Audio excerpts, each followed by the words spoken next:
I'm Steve Wiggins, and this is the Groundworks Ministries podcast. Today we're reading from the book of Numbers, chapter 13, and let's focus on verses 30 through 32. Then Caleb quieted the people in the presence of Moses, and he said, "We must go up and take possession of the land, because we can certainly conquer it." But the men who had gone up with him responded, "We can't go up against the people because they're stronger than we are." So they gave a negative report to the Israelite community about the land that they had scouted. The land we passed through to explore is one that devours its inhabitants, and all the people we saw in it are men of great size. Now, any courtroom attorney will tell you that an eyewitness account is not always dependable. Sometimes circumstantial, forensic evidence is better. And in clinical studies, where several people are subjected to experience a random event, the post-occurrence interviews can vary greatly. When people are faced with a challenge, they respond from one of two positions, either a position of scarcity or a position of abundance. We see both responses in today's chapter. This is the dilemma of the return of Israel's spies.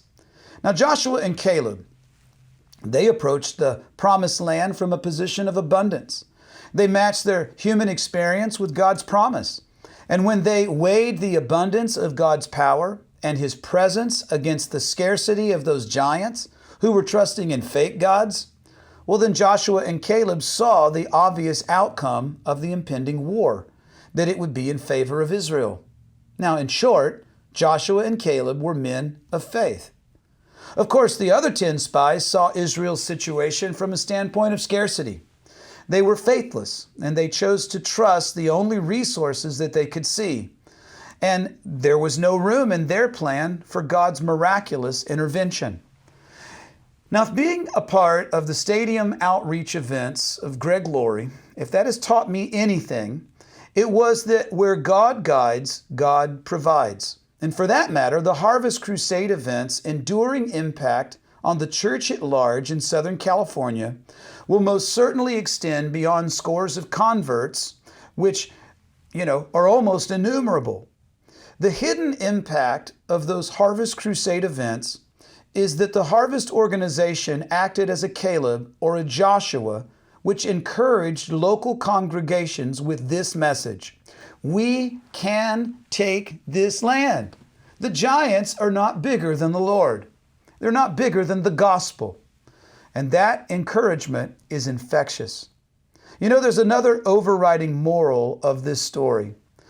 Before God said, "Take the land," He said, "Send the spies."